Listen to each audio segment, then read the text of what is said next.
बघा मनसे महाविकास आघाडी या विषयावर वेगळे नाही आहेत. या विषयावर सर्वपक्षीय लोक काम करत आहेत. सर्वपक्षीय बैठका होत आहेत, सर्वपक्षीय शिष्टमंडळ निवडणूक आयोगाला भेटत आहे आणि सर्वपक्षीय मोर्चा या विषयावर निघतो. प्रत्येकजण आपापली भूमिका मांडताना दिसतोय तुम्हाला.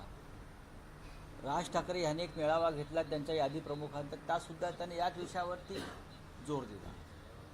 राहुल गांधी हे सातत्यानं या विषयावरच बोलत आहेत. किंबहुना या विषयाला सुरुवातच राहुल गांधी यांनी केली आहे, मान्य केलं पाहिजे. तेजस्वी यादव बिहारमध्ये याच विषयावरती पोड अधिकार यात्रा राहुल गांधींबरोबर त्यांनी काढली आणि वातावरण त्यांनी एक माहोल बनवला. पश्चिम बंगालमध्ये तृणमूल काँग्रेस याच विषयावर निवडणूक आयोगाशी चर्चा करते आहे. संपूर्ण देशामध्ये मतदार यादीतला घोटाळा हा एक अत्यंत गंभीर विषय आहे. जर मतदार यादी शुद्ध आणि पवित्र नसेल तर निवडणूक कशी काय पारदर्शक होऊ शकते. त्याच्यामुळे 1 नोव्हेंबरचा जो मोर्चा आहे तो सर्वपक्षीय मोर्चा आहे आणि त्या मोर्चाची तयारी काल दिवाळी संपलेली आहे.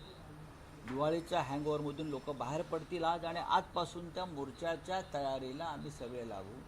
काल माननीय उद्धव ठाकरे आणि माननीय राज ठाकरे यांच्यामध्ये त्या मोर्चाच्या तयारीसंदर्भात सविस्तर चर्चा झाली. पुढल्या काही दिवसामध्ये एकत्र येऊन ते चर्चा करतील मीडियाशी, कार्यकर्त्यांशी आणि हा एक मोर्चा जो आहे हा एक विराट मोर्चा निघेल. निवडणूक आयोगाला दणका देणं गरजेचं आहे. तर निवडणूक आयोग ही भारतीय जनता पक्षाची एक शाखा म्हणून काम करते केंद्रात आणि राज्यात.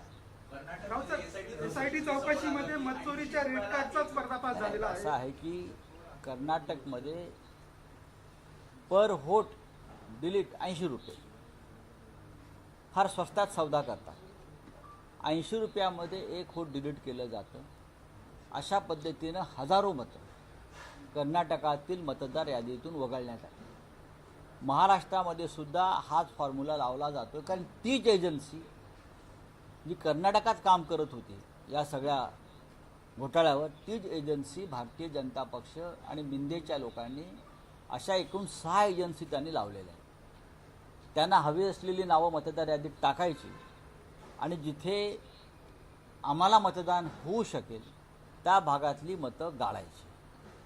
अशासाठी शिंदे, मिंधे आणि फडणवीस म्हणजे भाजपा यांनी 6 ते 7 एजन्सीज कोट्यावधी रुपये देऊन मुंबई महाराष्ट्रात लावलेल्या आहेत.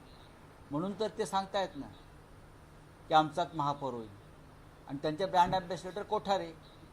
राऊतसाहेब, आणखी एक म्हणजे स्थानिक स्वराज्य संस्थांच्या निवडणुका जवळ येत आहेत. मतचोरी हा तुमच्या मुद्द्यावर, अजेंड्यावर मुद्दा